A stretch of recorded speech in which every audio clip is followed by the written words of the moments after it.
you're saying that if I open up this college fund, when she becomes 18 and graduates high school, if she doesn't want to go to college, then I can take that money and I can go ahead and put it towards my retirement, or do I put it toward their retirement? Her retirement. Her retirement.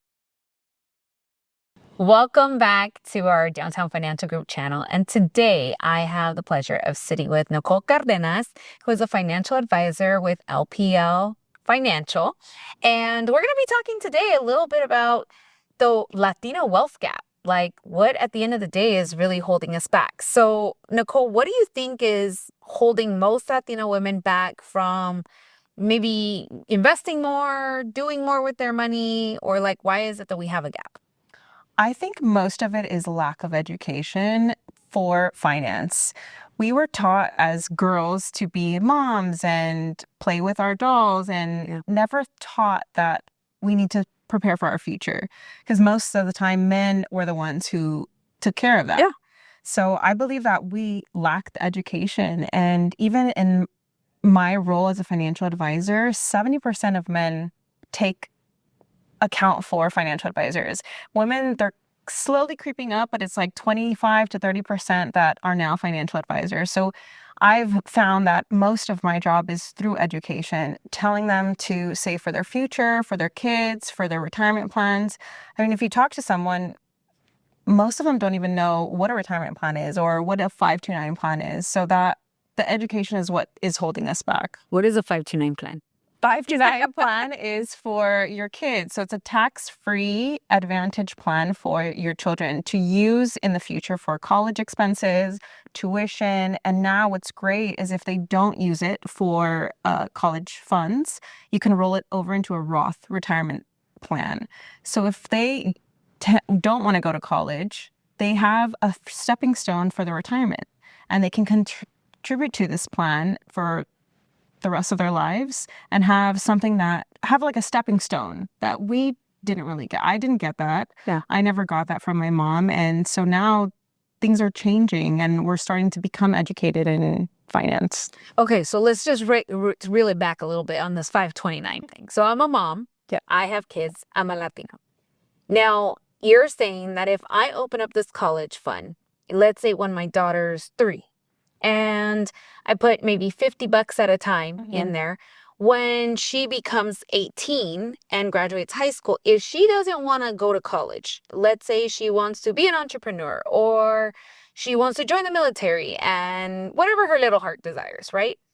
If she doesn't want to use it for college, then I can take that money and I can go ahead and put it towards my retirement, or do I put it toward their retirement? Her retirement. Her retirement. Also, she can use it as a down payment for a house. She can use it to start up a business or continue with the retirement plan. Oh, very cool. And I would imagine there's all these kind of other tax benefits for when you start to invest in things like that. Exactly. Okay. So if she does use it for college, she has tax-free. Anything that has grown into that plan, she could use it for college without capital gain taxes, without any interest taxes. She just can use it to pay for expenses. Okay. Now, you also mentioned one thing that was huge, which is the education. I think a lot of us don't get the education, right? I know like 20% of the denial rates in Latina women for home ownership. We're at double than what everybody else is at. And I think a lot of it is because we do girl math, right? With credit, we maybe don't save as much as we should, or we don't look at like even our worth. You know, there's some women that I come across that they're not making what they should be making or what some of their counterparts are making because we just don't ask for the raises. Right. We don't ask for the positions or promotions because, again, that whole más bonita, más calladita, right?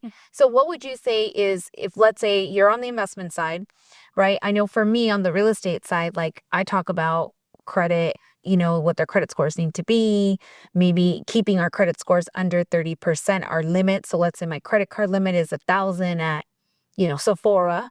I want to make sure that I'm at $300, no more than that on the balance. So like, that's one way. But for the investment side for you, how do I like start to get educated?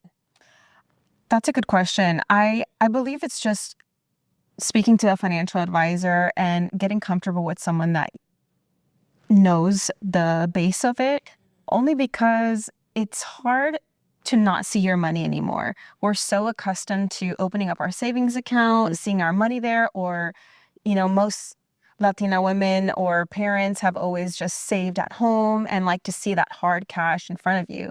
So those are the things that would benefit from a financial advisor is we do like quarterly reviews. Okay. And show you where you're at, your placement, and just any life changes that have happened, and making sure that you know that your money is still safe. And I think that's a huge thing, is that you don't see it in your bank account anymore, but you're seeing the potential for growth is there. So, like, how much can I start with, right? Like, can I start with $2, $5? Like, what does that look like? Honestly, anything that you have, you can start. You can start a retirement plan. The max contributions for someone under 50 is $7,000. But it depends. Wherever you are, wherever you're starting, as long as you're starting, that's something. Okay. So number one is, I would imagine, create a budget, right? What am I okay with Exactly. putting al ladito and not really noticing, right? And then number two is like sitting with someone like you to kind of say, okay, where am I going to put my $50 or my $100 or my $1,000, right? And knowing that time is my best friend in that case, right? Now, how would you say, like, is that how you build wealth, or how can that, like, that's the starting point, but how do we really bridge this gap? I think, like you said, patience is key. So as long as you have something in the market, it's an average every 7 years, your money is doubling. So if you're putting in $50 a month, just think about how much you'll have in the next 7 years. A lot more than just staying in your savings account or keeping cash in, under the bed, under the mattress, as like our Hispanic parents did. Abajo del colchón? No sirve? Okay.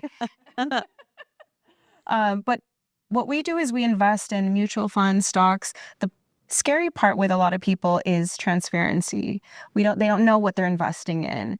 And stocks are very volatile. And if you're a beginning investor, it's really scary to see your money go up one day, money go down one day. So patience is key. The longer you are in the market, the longer your money will grow for you. And starting just from zero, you're going to be in a better spot than not starting at all. Yeah. And I think, a lot of times we think about our parents, right? Our parents, that's where we get a lot of our financial education because it's not taught in schools. And so when it comes to that, I think it really is about having conversations, making sure that money is talked about. It's not a dirty word.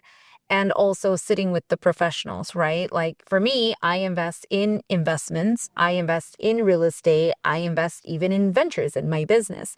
And so I think it's not, to your point, it's not just one thing that you're investing in. You want to create multiple streams so that you can bridge the wealth gap, right? Because like you said, money's going to go up, money's going to come down, but you want to have a reserve here, a little reserve there, a little reserve there, and then ultimately that creates something bigger. Exactly. Not always leaving things just to one, but diversifying your money, diversifying in property, diversifying in investments.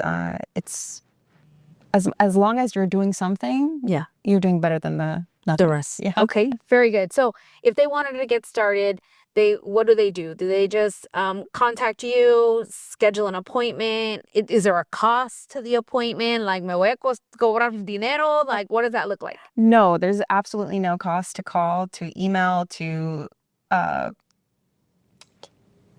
reach out to us. Okay. But once you are invested, there is fees. Sure. And that you go over. And that I would go over, depending on what you want to invest in, your portfolio, where you stand financially as well.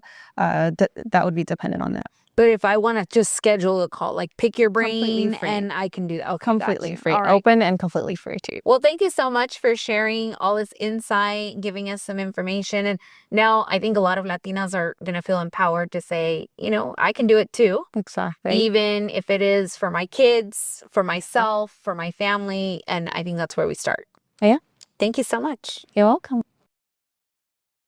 If you want more tips on how to build generational wealth, real estate, and wealth planning, and just maybe some hacks that'll help you in the future, make sure you hit that like and subscribe button so you don't miss out.